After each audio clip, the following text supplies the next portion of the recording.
teman-teman, apa kabar? Salam dan bahagia, salam sejahtera. Di video kali ini saya akan menjelaskan beberapa poin tentang bisnis global. Namun sebelum saya membahas lebih lanjut, izinkan saya untuk perkenalkan diri saya terlebih dahulu. Perkenalkan, nama saya Heri Novianggri Dery Marcella Guru Panjaitan, NIM 2019-008310. Saya dari kelas 4A8 Manajemen, Universitas Sarjana Wiyata Taman Siswa. Baiklah, saya akan menjelaskan orientasi pasar global yang terdiri dari 3 pandangan, yaitu pandangan yang pertama, pandangan etnosentris, yang mana pandangan ini mengandaikan negara tujuan memiliki situasi yang sama dengan negara asal. Pandangan etnosentris merupakan keyakinan parokialisme bahwa pendekatan dan praktik kerja terbaik adalah yang dimiliki oleh negara asal atau negara sendiri atas home country. Para manajer yang berpandangan etnosentris meyakini bahwa orang-orang di negara lain tidak memiliki kemampuan, keahlian, pengetahuan, atau pengalaman yang dibutuhkan untuk membuat keputusan bisnis terbaik. Contoh perusahaan yang menggunakan pandangan etnosentris ini yaitu PT Astra yang berasal dari Jepang, yang melakukan pendekatan etnosentris, yakni segala aturan yang diterapkan di Indonesia mengikuti negara asalnya yaitu Jepang.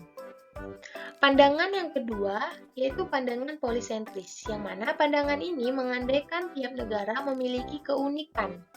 Dalam pendekatan ini, PT Astra mempekerjakan tenaga kerja lokal untuk mengatur kegiatan di Indonesia.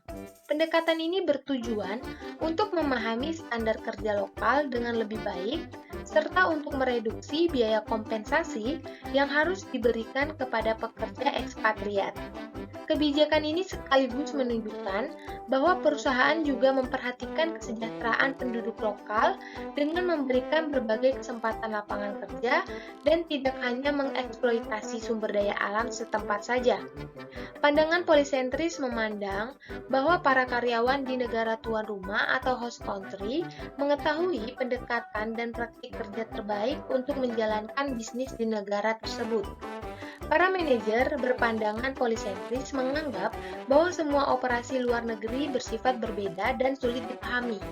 Maka mereka cenderung mempersilahkan para karyawan di negara tuan rumah menyimpulkan cara terbaik perusahaan beroperasi. Contohnya seperti Korea Selatan yang memiliki budaya yang plural, di mana mereka menerima semua karyawan tanpa melihat latar belakang budaya asal. Tetapi dalam hal kepemimpinan dan desain kerja maupun kemanajemenan perusahaan, Korea Selatan sangat menganut sistem sentralisasi di mana budaya polisentris diterapkan. Beberapa perusahaan multinasional di berbagai belahan dunia masih menempatkan kepemimpinan dari perusahaan asal di Korea Selatan. Contohnya Presiden Direktur PT LG Elektronik Indonesia yang berada di kawasan industri Tangerang, di mana perusahaan tersebut berasal dari Korea Selatan adalah Mr. Kim Yon-dae, yaitu delegasi dari PT LG Electronic Sound Korea. Begitu pula dengan PT Samsung Elektronik Indonesia yang berada di kawasan industri Karawang atau KIIC, presiden direkturnya adalah Mr. Ge Sung Choi. Pandangan terakhir yaitu pandangan geosentris yang mengandaikan sekelompok negara atau di area tertentu memiliki situasi yang sama. Pendekatan geosentris ini berusaha mencari orang terbaik untuk pekerjaan-pekerjaan penting melalui organisasi tanpa memperdulikan kewarganegaraannya. Biasanya pada PT Astra, bagian-bagian penting misalnya manajer produksi berasal dari negara asalnya Jepang. Kebijakan ini lebih menekankan kepada pentingnya kompetensi individu tanpa melihat ras maupun kebangsaannya. Pendekatan ini merupakan langkah praktis dalam memenuhi tantangan global terhadap aspek profesionalitas perusahaan. Pandangan geosentris merupakan sebuah pandangan berorientasi dunia yang berfokus untuk menggunakan pendekatan dan orang terbaik dari seantero dunia.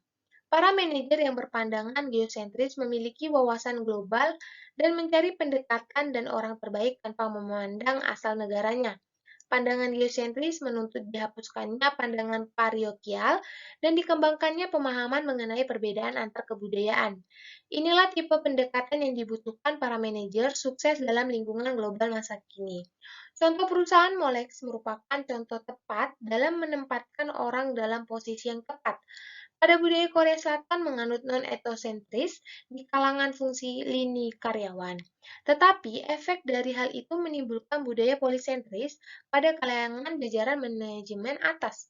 Maka pelaksanaan budaya geosentris segmentasi dalam kedua kalangan atas dan bawah, di mana penerapan budaya geosentris banyak diterapkan pada lini bawah atau tim karyawan pelaksana. Perusahaan tidak memandang asal-usul budaya asal seseorang karyawan, melainkan kinerjalah yang berbicara. Pada sampai akhirnya membuat suatu batasan prospek berkarir di Korea Selatan bagi ekspatriat tidak bisa berharap banyak menduduki manajemen jajaran atas, tetapi tidak menghalangi memiliki pengalaman dan bereksplorasi berkarya di Korea Selatan menjadi sangat terbuka bagi sebagian bidang karir, khususnya yang berbau teknologi dan pengembangan ilmu pengetahuan. Selanjutnya ada ekspatriat, yang mana merupakan seseorang yang tinggal sementara maupun menetap di luar negara di mana dia dilahirkan dan dibesarkan, atau dengan kata lain orang yang berkeluarga negaraan asing yang tinggal di Indonesia, biasanya oleh karena suatu tugas negara atau profesional. Selanjutnya ada TKM atau Total Management System, yang mana TKM ini merupakan suatu sistem manajemen kualitas yang berfokus kepada pelanggan dengan melibatkan semua level karyawan dalam melakukan peningkatan atau perbaikan yang berkesinambungan atau secara terus-menerus. Total Quality Management atau TQM ini menggunakan strategi, data, dan komunikasi yang efektif untuk mengintegrasikan kedisiplinan kualitas ke dalam budaya dan kegiatan-kegiatan perusahaan. Singkatnya, Total Quality Management atau TQM adalah pendekatan manajemen untuk mencapai keberhasilan jangka panjang melalui kepuasan pelanggan. Dalam TQM atau Total Quality Management, semua anggota organisasi atau karyawan perusahaan harus berpartisipasi aktif dalam melakukan peningkatan proses, produk, layanan, serta budaya di mana mereka bekerja sehingga menghasilkan kualitas terbaik dalam produk dan layanan yang pada akhirnya dapat mencapai tujuan kepuasan pelanggan. 8 elemen pokok dalam manajemen TQM atau Total Quality Management. Yang pertama ada fokus pada pelanggan atau customer focus, yang mana pelanggan merupakan pihak yang menentukan apakah kualitas produk maupun jasa yang dihasilkan perusahaan tersebut memenuhi kebutuhan atau tingkatan kualitas yang diinginkannya. Apapun yang dilakukan oleh sebuah organisasi atau perusahaan seperti pelatihan karyawan, perbaikan proses, penggunaan mesin canggih, ataupun adopsi teknologi terbaru yang pada akhirnya pelangganlah yang menentukan apakah upaya-upaya yang dilakukan tersebut bermanfaat atau tidak. Dan yang kedua ada keterlibatan karyawan secara keseluruhan atau total employee involvement, yang mana di sini karyawan merupakan sumber daya perusahaan yang penting dalam mencapai tujuan yang direncanakannya. Oleh karena itu, keterlibatan karyawan secara keseluruhan dapat mendukung perusahaan dalam melakukan peningkatan proses dan kualitas yang berkesinambungan yang kemudian menghasilkan produk dan layanan yang terbaik untuk pelanggannya. Dalam pemberdayaan karyawan, diperlukan pelatihan dan peningkatan terhadap keterampilan karyawan dalam mengerjakan tugasnya. Dan yang ketiga, ini ada pemusatan perhatian pada proses atau process centered, yang mana perhatian pada peningkatan proses ini merupakan fondasi dasar dalam sistem manajemen CQM, yang mana proses ini merupakan serangkaian langkah-langkah yang dimulai dari penerimaan input dari supplier, baik internal maupun eksternal, dan mentransformasinya menjadi output yang akan dikirim ke pelanggan, baik secara internal maupun eksternal. Dan yang keempat, yaitu sistem yang terintegrasi atau integrate system.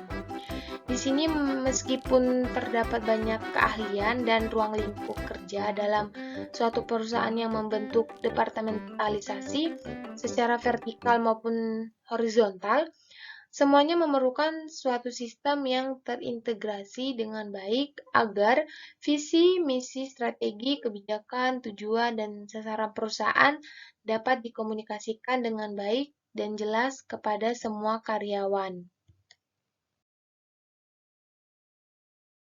Yang kelima, pendekatan strategi dan sistematik atau strategi and systematic approach yang merupakan salah satu bagian yang penting dalam manajemen kualitas, yaitu pendekatan strategi dan sistematik dalam mencapai visi, misi, dan tujuan perusahaan. Proses tersebut biasanya disebut dengan perencanaan strategi ataupun manajemen strategi yang melakukan perumusan dan perencanaan strategi dalam mengintegrasikan konsep kualitas ke dalam strategi perusahaan secara keseluruhan. Yang keenam, peningkatan dan berkesinambungan atau continual improvement yang merupakan peningkatan yang berkesinambungan mendorong perusahaan untuk melakukan analisis dan menciptakan cara-cara yang lebih bersaing dan efektif dalam mencapai tujuan perusahaan dan memenuhi harapan semua pihak yang berkepentingan. Dan yang ketujuh yaitu keputusan berdasarkan fakta atau fact-based decision making. Untuk mengetahui sejauh mana kinerja suatu perusahaan, diperlukan data untuk mengukurnya. IKM mewajibkan perusahaan tersebut untuk mengumpulkan dan melakukan analisis data secara berkesinambungan agar keputusan ataupun kebijakan yang diambil benar-benar akurat dan tepat sasaran. Dengan adanya data, kita dapat menarik kesimpulan berdasarkan kejadian ataupun hasil sebelumnya. Yang kedelapan, komunikasi atau communication.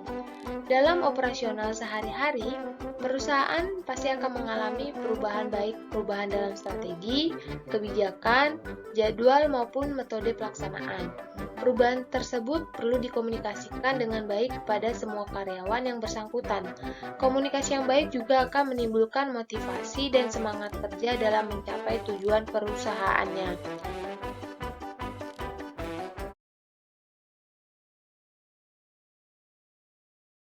Selanjutnya yaitu Six Sigma yang merupakan sebuah tool atau cara perusahaan dapat mengembangkan kapasitas proses bisnis. Tujuan metode ini adalah meningkatkan performa dan menurunkan kemungkinan kesalahan.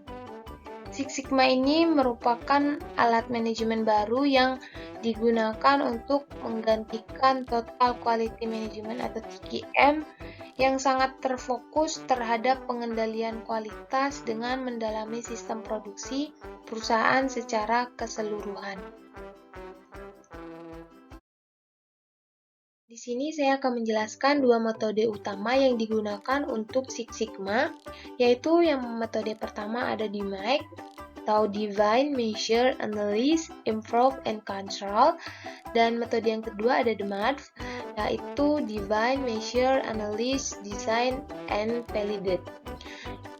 Untuk metode pertama atau DMAIC ini merupakan metode yang bersifat data-driven yang bertujuan untuk mengembangkan produk atau jasa yang sudah ada untuk meningkatkan kepuasan konsumen. Biasanya DMAIC ini digunakan untuk manufaktur produk atau pengiriman sebuah jasa. DMAIC ini terdiri atas 5 proses, yaitu yang pertama Define yang digunakan untuk penentuan masalah, tujuan, dan proses. Yang kedua Measure yang digunakan untuk pengukuran masalah. performa yardstick, dan evaluasi sistem pengukuran. Dan yang ketiga ada analysis yang digunakan untuk analisis efektivitas dan efisiensi proses untuk mencapai tujuan. Yang keempat ada improve, yang mana untuk identifikasi cara perbaikan atau pengembangan suatu proses. Dan yang kelima ada kontrol untuk proses penilaian performa, implementasi strategi tahap-tahap sebelumnya. Untuk metode yang kedua yaitu DMAD, yaitu merupakan metode yang bisa kamu gunakan untuk membuat desain atau mendesain ulang proses manufaktur produk baru. Ini adalah metode yang cocok dipilih jika proses atau produksi yang saat ini dilakukan perusahaan tidak memuaskan pelanggan meskipun sudah dilakukan optimisasi. Untuk selanjutnya, saya akan menjelaskan tentang ISO 9000, yang mana ISO 9000 adalah satu set standar internasional yang menjamin kualitas produk dan layanan. Pada tahun 1987, Organisasi Internasional untuk Standarisasi atau ISO menciptakan standar ISO 9000 yang menyediakan pedoman untuk menerapkan dan mengoperasikan sistem manajemen mutu. ISO 9000 bisnis standar membantu menciptakan sistem mutu internal dan memantau kualitas sistem yang ada. Untuk mengembangkan sistem mutu, bisnis harus terlebih dahulu mengidentifikasi bidang-bidang yang memerlukan kontrol kualitas. Langkah berikutnya adalah untuk mengidentifikasi apa yang harus dilakukan perubahan. Setelah itu mereka harus menerapkan standar untuk update dan mengelola proses kualitas baru mereka. Sertifikasi ISO 9000 memberikan beberapa manfaat yang dapat mempengaruhi hampir semua kegiatan perusahaan. Keuntungan berkisar dari peningkatan perawakannya dengan penghematan operasional bottom line. Dari sekian banyak manfaat termasuk peningkatan pemasaran, pengurangan biaya operasional, kontrol manajemen yang lebih baik, komunikasi internal ditingkatkan, pengurangan risiko kewajiban produk, dan layanan pelanggan ditingkatkan.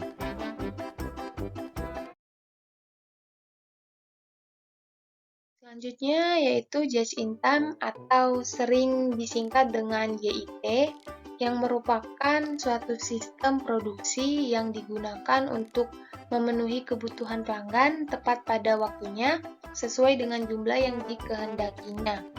Tujuan sistem produksi just in time ini adalah untuk menghindari terjadinya kelebihan kuantitas atau jumlah dalam produksi, persediaan yang berlebihan, dan juga pemborosan dalam waktu penungguan. Selanjutnya ada 5 kelebihan just in time. Yang pertama, tingkat persediaan atau stok level yang rendah sehingga menghemat tempat penyimpanan dan biaya-biaya terkait seperti biaya sewa tempat dan biaya asuransi. Dan yang kedua, bahan-bahan produksi hanya diperoleh saat diperlukan saja sehingga hanya memerlukan modal kerja yang rendah. Yang ketiga, dengan tingkat persediaan yang rendah, kemungkinan terjadinya pemborosan akibat produk yang ketinggalan zaman, lewat kadaluarsa dan rusak atau usang akan menjadi semakin rendah. Dan yang keempat, menghindari penumpukan produk jadi yang tidak terjual akibat perubahan mendadak dalam permintaan pelanggan. Yang kelima, memerlukan penekanan pada kualitas bahan-bahan produksi yang dipasok oleh supplier sehingga dapat mengurangi waktu pemeriksaan dan pengerjaan ulang. Selanjutnya ada 4 kelemahan just in time.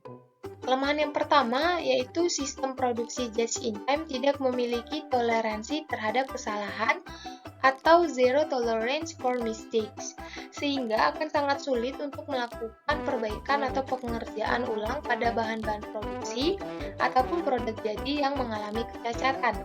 Hal ini dikarenakan tingkat persediaan bahan-bahan produksi dan produk jadi yang sangat minimum. Yang kelemahan yang kedua yaitu ketergantungan yang sangat tinggi terhadap pemasok, baik dalam kualitas maupun ketepatan pengiriman yang pada umumnya di luar lingkup perusahaan manufacturing yang bersangkutan. Keterlambatan pengiriman oleh satu pemasok akan mengakibatkan terhambatnya semua jadwal produksi yang telah direncanakan. Kelemahan yang ketiga yaitu biaya transaksi akan relatif tinggi akibat frekuensi transaksi yang tinggi.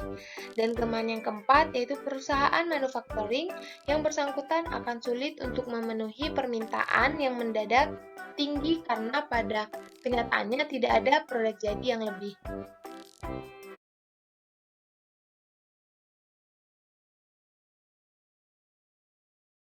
Selanjutnya ada EDI atau Electronic Data Interchange yang merupakan konsep bisnis yang secara elektronik mengkomunikasikan informasi yang secara tradisional dikomunikasikan di atas kertas seperti pesanan pembelian dan faktur.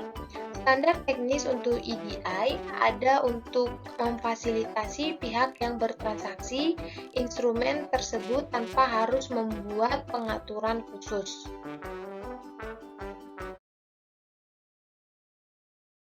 Selanjutnya ada R&D atau Research and Development yang merupakan salah satu bagian paling penting dalam pembuatan produk atau jasa baru dari sebuah perusahaan. Tujuan utamanya adalah agar perusahaan dapat meluncurkan produk atau jasa yang orisinal secara optimal.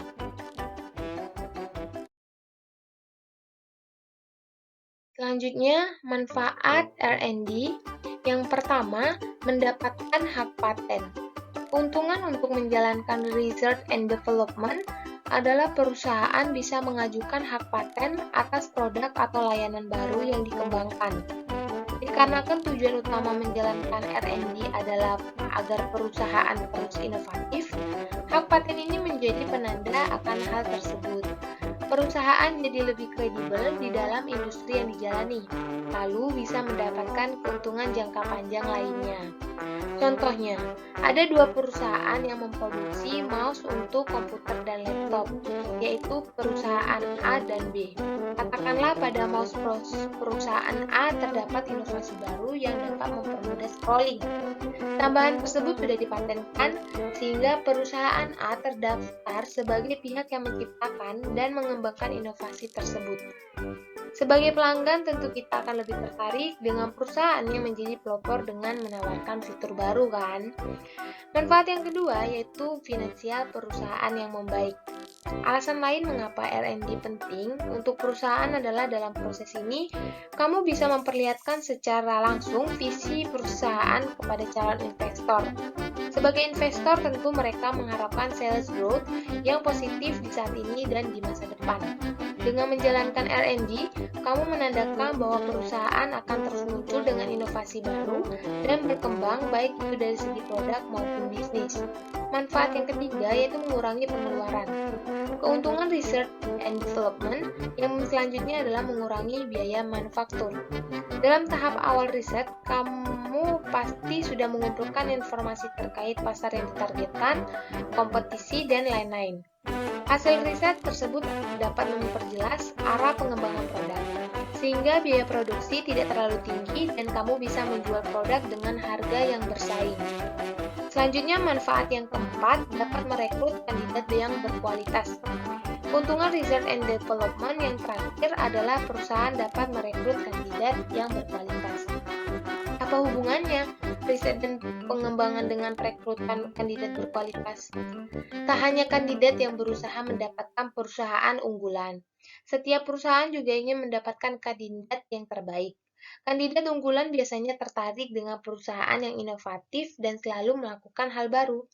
Nah, R&D bisa menjadi semacam pemancing yang akan menarik kandidat-kandidat berkualitas untuk perusahaan.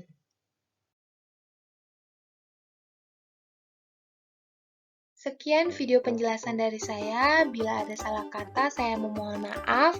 Terima kasih untuk teman-teman yang sudah menonton. Saya akhiri, salam dan bahagia. Bye-bye!